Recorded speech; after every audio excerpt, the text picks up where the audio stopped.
Hello folks, how you doing? It's James, JT at the Movies, back for another video. Welcome back to the channel. Today's video is going to be a ranking video. So the weekend just gone, I was at the in-laws watching a film with my mother-in-law and some of Laura's family, whilst she and her dad were out at the theatre watching a show, and we weren't bothered, so we didn't get the tickets and decided we'd stop in. So anyway, after the usual umming and ahhing for half an hour of what we're going to watch, what we're going to put on, we decided that we would revisit The Lost World Jurassic Park, which is a favourite movie of all of the, those that were present. And it got me thinking, how would I rank the franchise? And so I thought I'd do a video on the subject. And I'm joined by my good friend, Dr. Ian Malcolm. So, coming in at 6th place, it's the only film in the franchise that I'm not really fussed for, and the only one I'd say I probably dislike. It is Jurassic World: Fallen Kingdom. So this film just really didn't live up to expectations for me. I wanted to enjoy it, and I was so hyped after the first one, which I really enjoy and is much higher up this list. And I just didn't care for it. I didn't like the story. I didn't like the character progression. It felt really cheap in parts. I didn't like the whole sort of almost Scooby-Doo haunted house aesthetic of the second and third act. And the guy who was essentially just Richard Attenborough's sort of, imitation character who's supposedly been along for the whole journey, and we're only just hearing about him now in the 5th film. It just felt lazy, almost like they sort of got this story that would have worked perfectly for Richard Attenborough's character from the first 2 films. And then obviously they're like, well, he's no longer here and we don't want to recast, so let's come up with this other character instead. And yeah, I was always there, and yeah, it just didn't land for me. It was a real missed opportunity. Coming in at number 5, it's the last of the original trilogy, Jurassic Park 3. Now, I enjoy this film. I think it's got some really great moments. It's great to see Sam Neill back in it again. I really enjoyed him in the first one. Obviously, he's not in the second one. And whilst I don't think that the second one missed him, it was nice, especially when I was a kid, to sort of see him come back and go, I remember him from the other one. And it's the story, obviously, as we all know, about him getting roped into going back to the island to save a child that's gone missing. I really like the pterodactyls in this one. I think that's the sort of the standout for me. And I think that he plays well against William H. Macy. But I find it largely forgettable, which is why it's number 5 on the list.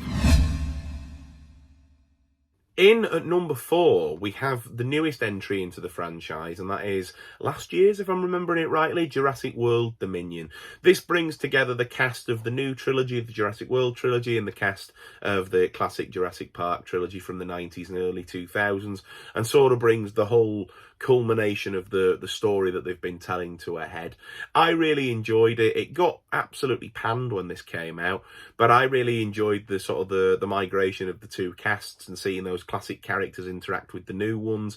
And I really enjoy the characters that obviously Chris Pratt and Bryce Dallas Howard play throughout the new trilogy, and just to see them with Laura Dern, Sam Neill and Jeff Goldblum, and for those 3 as well, to not just have cameos like Jeff Goldblum did in Fallen Kingdom, but to actually have something integral to do with the story was really nice to see.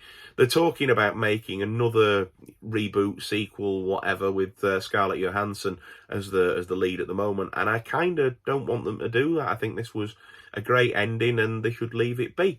But that is my pick for number 4. So coming in at number 3, we have the first of the reboot sequel trilogy, if you want to call it that, whatever it's referred to as, Jurassic World. I remember going to see this opening weekend with my friend Ed. We went to see it. We were both hyped. The trailers really sold us on the fact that Jurassic Park was back and that they'd learned the lessons from the mistakes made on Jurassic Park 3, and that it was going to be a good time, and it absolutely lived up to it. As I said earlier, Chris Pratt and Bryce Dallas Howard were really great. There was that sort of connectivity to the original trilogy with the inclusion of B.D. Wong in there as a sort of somewhat of a villain of the film as well. The dinosaur effects were great. All the characters were likable. Yeah, I just really thoroughly enjoy this one. So, in at number 2, this is where potentially I lose some people. Now, remember, it's a subjective list. It's just my list. It's not the right list, as my good friend Carl at Carlini09 would say. I've chosen Jurassic Park, the original movie, the one to kickstart it all. I love this movie, and you know, I don't really have any problems with it. You know, it's not number 2 because I think there's something wrong with it.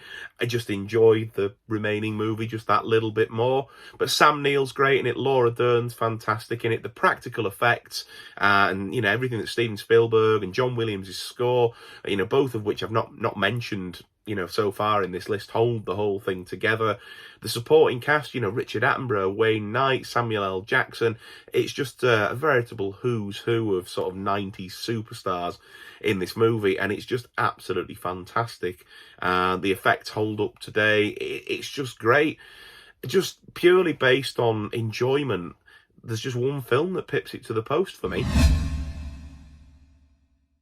And you've probably guessed, if you know your Jurassic Park, that the film that's pipped it to the post in at number 1 for me is The Lost World Jurassic Park. I really enjoy Jeff Goldblum as an actor. He's one of my favourite actors ever, and I really enjoy the character of Ian Malcolm, which is why I've got the Funko Pop of him. And as a kid growing up, I always enjoyed the story of this one. I enjoy that the third act takes it back to the mainland, and whilst we don't get much of it, we get a little bit of a glimpse of what dinosaurs would be like, you know, in suburbia and in the city and whatever else. I really like the sort of the mercenary characters sort of played by Pete Postlethwaite and co. And then obviously you've got the team led by Julianne Moore and Vince Vaughn, and obviously Jeff Goldblum, as mentioned. I love the scene where the T-Rex is attacking them, and the you know, the camper van, the RVs hanging off the cliff, and the dropping silly quips back and forth at each other. And just all in all, I just find the second one just to be that little bit more enjoyable, and find myself coming back to this one more than I do the others in the franchise. And so that's why it's at number 1 for me. So that's been my ranking of the Jurassic Park, Jurassic World movies. I admit the end of that list got slightly controversial, and I'm sure that not everybody's going to agree with me, but you'll have to let me know down below in the comments how you would rank this franchise and what you think of my ranking. Do you agree? Do you disagree? Let me know. Let's have a chat down below. Please get involved in those comments, folks. I really do enjoy it when you comment on the videos, and we can have a bit of a natter back and forth.